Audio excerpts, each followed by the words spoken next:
Bonjour à toutes et à tous, bienvenue pour ce nouveau point d'actualité hebdomadaire de la mairie de Mennecy pour cette semaine du 12 juin 2020. L'actualité de la semaine, c'est le déroulement, la reprise et l'avancement de nos chantiers avec tout le recalibrage et le reformatage de l'avenue d'Arblay qui se poursuit et qui avance. Je rappelle que ce chantier viendra proposer une cinquantaine de places de parking supplémentaires, un paysagement total de l'avenue et transformera cette ancienne départementale désaffectée en mail urbain qui viendra valoriser l'ensemble des quartiers nord et du pôle gare de la commune. Cette semaine, les travaux, c'est aussi ceux des vestiaires du stade Alexandre Rideau qui avancent extrêmement rapidement. L'ensemble des blocs vestiaires usinés, préparés en amont, arrivant et pouvant être assemblés. Et puis, c'est les travaux de la roseraie qui permettent d'ouvrir ce parc malheureusement méconnu vers la ville et qui permettent à de très nombreux Menneçois qui ne connaissaient pas ce lieu eh bien, de se rendre compte qu'il y a un petit joyau d'espace vert de 900 mètres carrés qui est à leur disposition. Les travaux aussi sur lesquels je souhaitais revenir, c'est ceux de la résidence qui va mixer du logement social, du logement privé et du commerce et de l'activité sur les rez-de-chaussée, le long de la route départementale 191, face au centre commercial Paul Cézanne, dont vous pouvez constater jour après jour les très impressionnants travaux de stationnement et de soubassement. En effet, c'est ces deux stationnements par logement intégralement en sous-sol qui ont été imposés par la commune, au même titre que le fait de conserver l'ancienne maison du docteur Jussaume, qui est une trace du passé de notre commune. Bonjour, alors en 2-3 mots, je vais vous expliquer un petit peu le projet. Nous avions à l'époque des vestiaires qui dataient de 1962, qui étaient devenus vétustes et surtout inadaptés maintenant à la structure sportive pour le club de foot de Rideau. Ce nouveau vestiaire accueillera 6 vestiaires indépendants munis de sanitaires et de douches. Donc 21 modules entièrement équipés de douches et de sanitaires, avec un vestiaire PMR entièrement équipé pour les personnes à mobilité réduite. Ce projet donc sera terminé normalement pour le 15 août et nous allons donc, pour avoir un aspect uniforme, toutes les façades que l'on voit aujourd'hui en blanc seront pourvues d'un parement en bois, en latte en bois, ainsi que l'ancien poste TGBT qui sert à alimenter les vestiaires, mais aussi le stade et aussi le gymnase. Donc on a conservé ce bâtiment qui sera équipé aussi d'un parement en bois. Cette semaine, nous avons également ouvert les réservations pour les accueils de loisirs. La mairie mettra tout en œuvre pour que cet été, vous puissiez quasiment à l'identique de ce qui est le cas en temps normal, bénéficier des accueils de loisirs pour vos enfants et que nous n'ayons pas de limitation en fonction du nombre d'inscriptions. En tout cas, c'est tout le challenge que nous nous sommes fixés. À côté des ALSH, c'est également nos maisons des jeunes qui vont être amenées à fonctionner. Celle de la Janotte a réouvert cette semaine. Celle de la Verville, la maison des jeunes Claude Rouméjon, réouvrira avec le premier jour des vacances scolaires. Et ces deux structures pourront accueillir dès la classe de CM1 eh bien, les enfants qui souhaitent avoir un accueil ouvert plutôt qu'un accueil classique de type ALSH. Un mot également à propos de cet été pour vous parler du 14 juillet. Cet été, comme de très nombreuses communes, nous ne procéderons pas à un tir de feu d'artifice.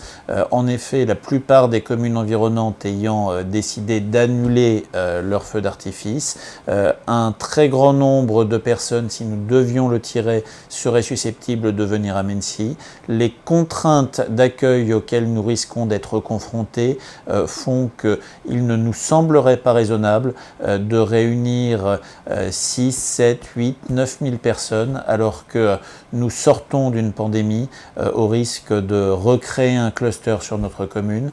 Croyez bien que je suis le premier attristé de cela et je vous donne rendez-vous à l'été 2021 pour un 14 juillet fêté avec un feu d'artifice dont j'espère qu'il parviendra à faire oublier la tristesse de devoir annuler celui de cette année. Si depuis le déconfinement, de très nombreux commerces ont pu réouvrir, il n'en demeure pas moins que la situation reste très compliquée pour de nombreux cafés, restaurants qui ne peuvent travailler qu'en terrasse. Ceux-ci ont ouvert leur activité sur l'extérieur avec malheureusement depuis l'ouverture qui leur a été autorisée des conditions climatiques assez peu favorables. Afin d'essayer de continuer à les soutenir et les aider, la commune n'organisera pas cette année de fête de la musique au sein du parc de Villeroy, de manière à permettre à chaque établissement de pouvoir essayer de créer des animations et de maximiser la fréquentation.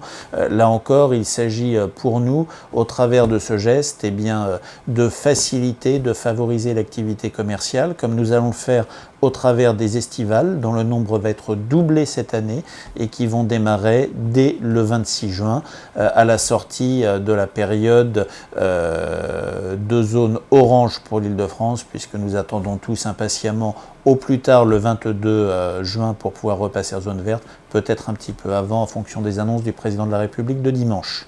Les activités sportives, elles aussi, continuent à reprendre. De plus en plus de clubs ont pu redémarrer leur activité, pas forcément dans un contexte classique ou dans des locaux fermés, mais en utilisant des espaces ouverts, des espaces publics, en utilisant les stades.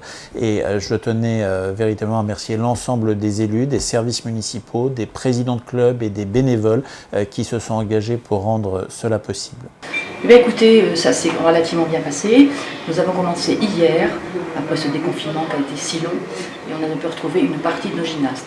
Nous avons privilégié en fait les gymnastes fédérales et nationales qui font l'individuel et qui pour l'instant sont sur une compétition mi-octobre. Nous avons travaillé donc, au stade Jean-Jacques Robert, sur le terrain de rugby, en respectant tout à fait les distanciations physiques, excusez-moi. Et ça s'est très bien passé. Nous avions 2 entraîneurs avec 5 filles. Dès le 22 juin, nous passons avec toutes les cours compétitions. Et pour les cours loisirs, nous les recevrons sur le parking du gymnase Niveau à partir du 24 juin sur petite convocation, de façon à vraiment retrouver tout le monde avant ce congé des vacances et les récompenser parce que manifestement elles sont très déçues de ne pas avoir le gala. Donc on fera ce qu'il faut pour ça. Je remercie vraiment le service des sports et la municipalité pour leur soutien et leur aide, ce qui a permis que relationnellement nous sommes au top pour la rentrée. Cette semaine, nous avons également obtenu une aide supplémentaire de la part de la communauté de communes pour financer la cabine de télémédecine qui est installée à la mairie Monique-Saillé et qui restera installée en mairie Monique-Saillé au-delà de cette période de crise pour offrir une offre supplémentaire de soins à tous ceux qui en ont besoin. Cette cabine pourra dorénavant bénéficier à l'ensemble des habitants du Val-d'Essonne et non plus seulement aux Mainsois. Et c'est une aide de la communauté de communes d'un peu plus de 38 000 € qui vient s'ajouter aux 20 000 € apportés par la région, nous permettant de bénéficier de presque 70 % de financement pour l'acquisition de cet investissement qui viendra, je l'espère, donner une offre de soins à ceux qui n'arrivent pas à en avoir de manière plus classique. Enfin, j'ai cette semaine, face au bashing constant dont font l'objet nos forces de l'ordre, qu'il s'agisse de la police nationale, des polices municipales, de la gendarmerie, tenu à rappeler l'attachement qui est le nôtre à celles qui, bien souvent, au péril de leur propre vie, assurent la sécurité quotidienne de toutes et tous.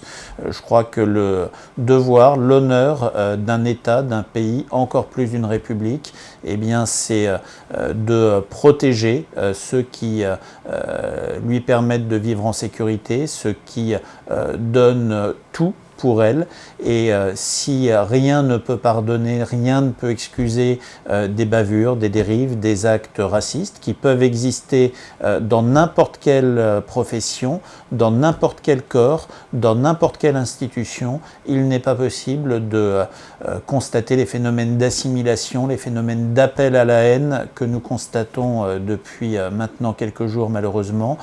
Ce climat de défiance est quelque chose, je crois, de profondément destructeur pour notre société.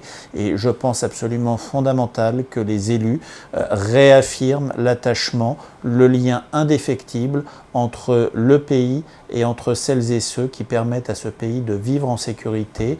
Vous êtes très nombreux à avoir eu besoin, ou qui auraient besoin un jour ou l'autre de nos gendarmes, de nos policiers municipaux. Et je pense que le minimum que nous leur devions, eh bien, c'est tout simplement de leur redire la confiance que nous leur faisons. En ce sens, le prochain conseil municipal, le 26 juin prochain, sera amené à délibérer pour rappeler que si aucune dérive n'est acceptable et aucune dérive ne doit pas être sanctionnée, toute une profession ne doit pas être salie et cette profession, au contraire, doit être soutenue, accompagnée et aidée. Sur ce, il ne me reste plus qu'à vous souhaiter une très bonne semaine et continuez à être vigilants, continuez à prendre soin de vous, continuez à respecter les distanciations pour que cette pandémie ne reprenne pas. Merci.